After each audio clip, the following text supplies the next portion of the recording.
বৌমা, ও বৌমা, ও তুমি এখানে বসে গল্প করছো? আমি আবার তোমায় কোথায় কোথায় গিয়ে খুঁজলাম। নিজের ঘরে ছাড়া আর আমি কোথায় থাকবো বলুন তো মা? বলুন, ঘরের কি কোনো কাজ আছে? আমাকে কি কিছু করতে হবে? না না, তোমার তেমন কোনোই কাজ নেই। তুমি বসে বসে আমার মেয়েটার সাথে গল্প করো কেমন? দেখো না বৌমা, আমার ছেলেটার এতই কাজের চাপ। বিয়ের 4 দিনের মাথায় বাড়িতে নতুন বউ রেখে কাজে চলে যেতে হলো। কোথায় এখন তোমার সাথে একটু ঘুরবে, সময় কাটাবে তা নয়। ছেলে আমার একেবারেই শুধু কাজ পাগল।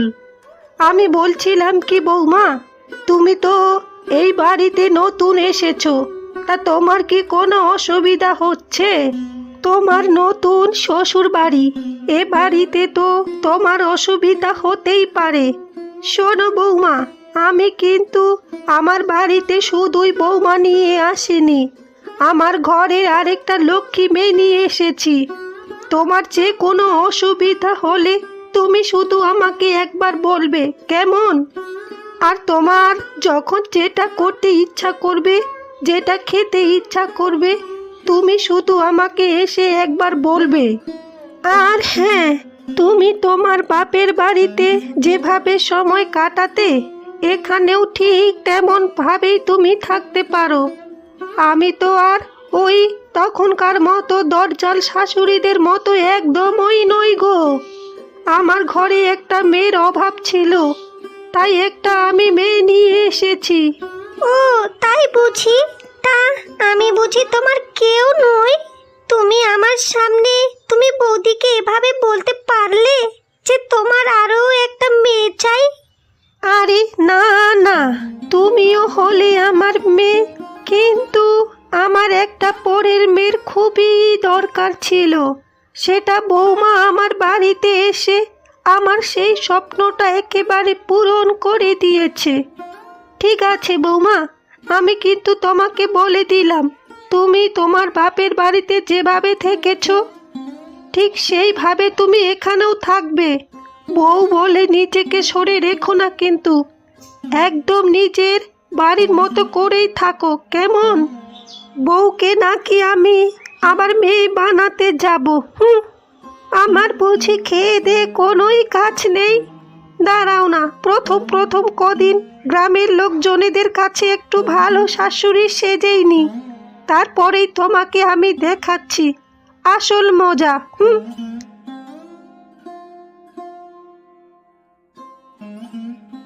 আচ্ছা গো বৌদি, আজকে আমাদের অনেক গল্প গুজব হলো। আবার আমি কালকে আসব, কেমন? আমি এখন আসি, আমার আবার কিছু কাজ আছে।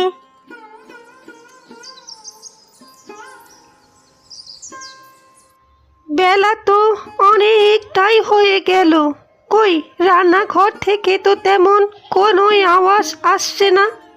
তাহলে বৌমা কি এখনো রান্না বান্না চাপায়নি? বৌমা, ও বৌমা, বৌমা, ও বৌমা, বলি তুমি কি কানে শুনতে পাচ্ছ না আমার কথা? বলি কানে কি তুলো গুজে রেখেছো নাকি? বৌমা, বাবা গো বাবা, কতবার ডাকলাম, কিন্তু বৌমা তো আমার কোনো সাড়াই দিচ্ছে না। না, যাই গিয়ে একবার দেখি তো বৌমা কি করছে মহারানী।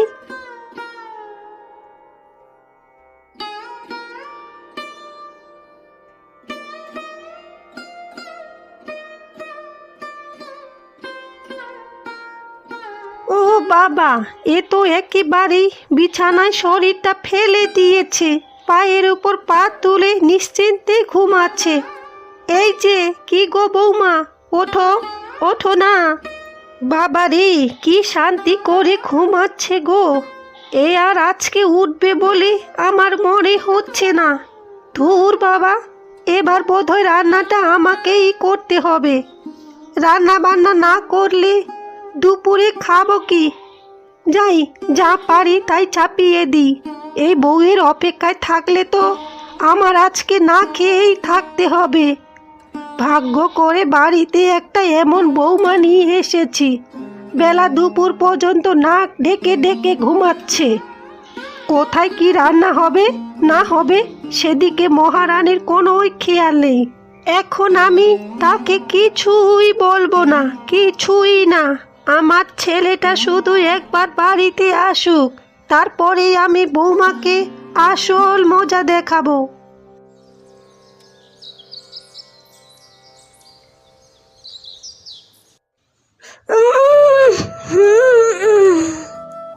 কেমন একটা খিদে খিদে জানি পাচ্ছে।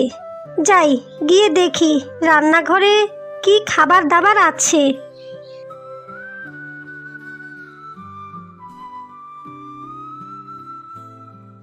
মা, ও মা, তোমার রান্না এখনো হয়নি?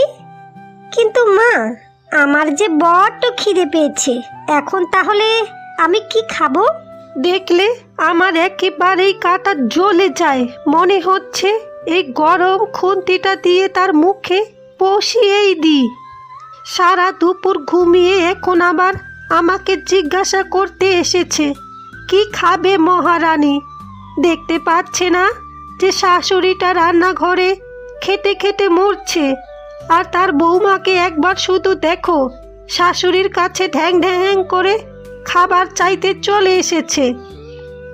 এটা যদি অন্য সময় হতো তাহলে এখনই এই হতচ্ছাড়িকে দূর দূর করে এই বাড়ি থেকে আমি তাড়িয়ে দিতাম। কিন্তু এখন আমাকে কিচ্ছুটি বলা যাবে না। বৌমার আসল জায়গা ছেলেটা বাড়িতে আসলে তারপরেই আমি তাকে ভালোভাবে বোঝাবো। এখন বরং ঢং করে ভালো শাশুড়ি হওয়ার মতো ভালো ব্যবহার করি আর কথা বলি। বলছি বৌমা, এখন তো আমার রান্না হয়নি, তুমি বরং একটু পরে খেও, কেমন? মা, খিদে চেপে রাখা তো আমার একদমও অভ্যাস নেই। তাহলে আমি বরং একটু মুড়ি ভিজিয়ে খাই। তোমার রান্না হলে আমাকে ডাক দিও, কেমন? বুড়ি শাশুড়ি এখানে রান্না করছে হাত পুড়িয়ে, আর মহারানীকে একবার শুধু দেখো, মুড়ি নিয়ে ঠ্যাং ঠ্যাং করে ঘর থেকে চলে গেল ঘরে গিলবে বলে। কি নির্লজ্জ, কি নির্লজ্জ মেরে বাবা! আমি তো বাপের জন্মেও আর দেখিনি। দাঁড়া, দেখাচ্ছি সব মজা আমি একেবারেই দেখাচ্ছি। দাঁড়া না, আমার ছেলে শুধু একবার বাড়িতে আসুক, হতচ্ছাড়ি মেয়ে, তারপর তোর হবে।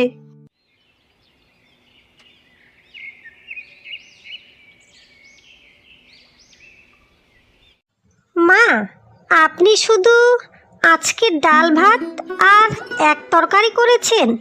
আপনি জানেন তো আমি না মাছ মাংস ছাড়া একদমও ভাত খেতে পারি না। কালকে একটু আমার জন্য মাংস রান্না করবে মা?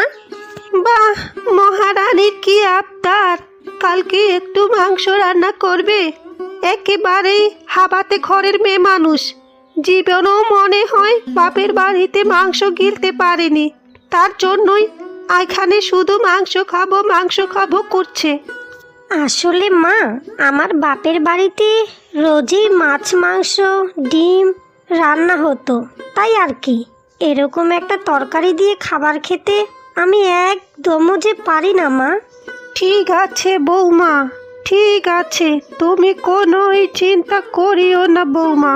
কাল সকালেই তোমাকে আমি মাংস বানিয়ে দেব, কেমন? আচ্ছা ঠিক আছে মা, আমার খাওয়া দাওয়া হয়ে গেছে, আমি তাহলে এখন উঠলাম। দেখ দেখ, খাওয়া হয়ে গেছে বলে নির্লজ্জর মতো খেলো আর বেরিয়ে পড়লো। এই বাসনগুলো ধোবার একবারও নাম নিল না। আমি খুব ভালোভাবেই বুঝে গেছি, উনাকে না বললে উনি আবার কোনোই কাজেই করবে না। পটের বিবি হয়ে চুপ করে শুধু ঘরে বসে থাকবে। যাই, আমি বরং গিয়ে বলি বাসনগুলো ধুয়ে দেবার জন্য। বৌমা যাও, এবার তুমি বরং একটু বাসনগুলো পুকুর পাড় থেকে ধুয়ে আনো। সেই সকাল থেকেই সব কাজেই তো আমি একা হাতে করলাম, এখন তুমি একটু বাসনগুলো ধুয়ে আনো বৌমা। কিন্তু মা, এখন যে আমি বাসন মাজতে পারবো না, কারণ আমার হাতের নখগুলোতে নেল পলিশ পরা আছে। এখন বাসন মাজলে আমার নখগুলো তো একেবারেই নষ্ট হয়ে যাবে মা। বাহ, আমার তো মহা জ্বালা এই বৌমাকে নিয়ে। এখন আবার হাতে নেল পলিশ লাগিয়ে বিছনায় বসে আছে। কি যে করি এই বৌমাটাকে নিয়ে না, ধুর। কি দেখে যে এই বৌমাকে আমি আমার ঘরের বউ করে এনেছিলাম তা আমি নিজেই জানি না। না না মা, এখন আমি বাসন টাসন মাজতে পারবো না। আর তার মধ্যে ভাত খেয়ে উঠে আমি তেমন কোনোই কাজ করতে পারি না। এবারের মতো বাসনটা আপনি মেজে নিন না মা। শাশুড়িটা আমার ভীষণই ভালো, শুধু কথার কথা উনি একদমই বলেনি যে আমিও এই বাড়ির মেয়ে। আমি আমার বাপের বাড়িতেও যেমনভাবে পায়ের উপর পা তুলে থাকতাম, ঠিক শ্বশুর বাড়িতেও আমি মেয়ের মতনই আছি। কি যে লোকে শুধু শুধুই বলে না যে শ্বশুর বাড়ি নাকি খারাপ, এমনকি শাশুড়িরাও ভালো হয় না। আমি তো তাদের কিছুই বুঝি না বাবা। আমার শাশুড়ি তো খুব ভালো, আমাকে সে একদম মেয়ের মতনই যত্ন করে।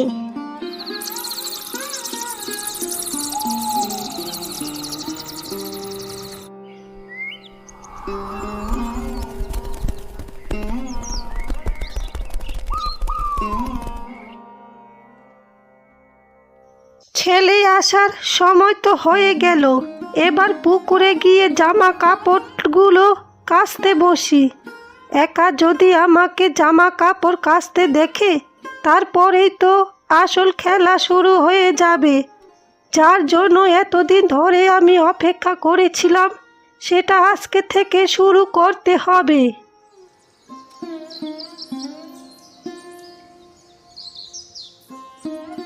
কি হলো, বাড়িতে বউ থাকা সত্ত্বেও আমার মাকে কাপড় মেলার কাজ করতে হচ্ছে? না না, একবার মায়ের কাছে গিয়ে দেখি তো কি ব্যাপার। ও মা, তুমি এইসব কাজ করছো? রূপা কোথায় গেল? তাহলে রূপা কি বাপের বাড়িতে চলে গেছে নাকি, যে তোমাকে এখন জামা কাপড়ের কাজ করতে হচ্ছে? তোকে আর আমি কি বলবো বাবা, এ তুই কোন বাড়ির মেয়েকে বিয়ে করে বাড়িতে তুলেছিলিস? তোর বউ তো সংসারের কোনো কাজই করতে পারে না, সারাদিন শুধু দুটো কাজ করতে পারে, খাচ্ছে আর খাওয়া দাওয়া হয়ে গেলে পায়ের উপর পা তুলে শুয়ে পড়ছে। আমাকে এই বুড়ো বয়সে একা হাতে এই সংসারের সব কাজে একাই করতে হচ্ছে রে বাবা। তাই তুমি বাড়ির সমস্ত কাজবাজ করছো? রূপাকে আমি এই সংসারের তোমার দায়িত্ব দিয়ে আমি শহরে কাজে গেলাম, আরও আমি না থাকায় তোমার ফায়দা লুটছে। দাঁড়াও, আমি এক্ষুনি রূপাকে ডাকছি। কি গো, একবার বাইরে এসো, শুনতে পাচ্ছ? ও মা, তুমি চলে এসেছো? তোমার সাথে আমার কতদিন পর দেখা হলো গো। তা বলো, তুমি কেমন আছো? ভালো আছো তো? এইসব খিচুড়ি আলাপ তুমি আমার সাথে করতে আসবে না।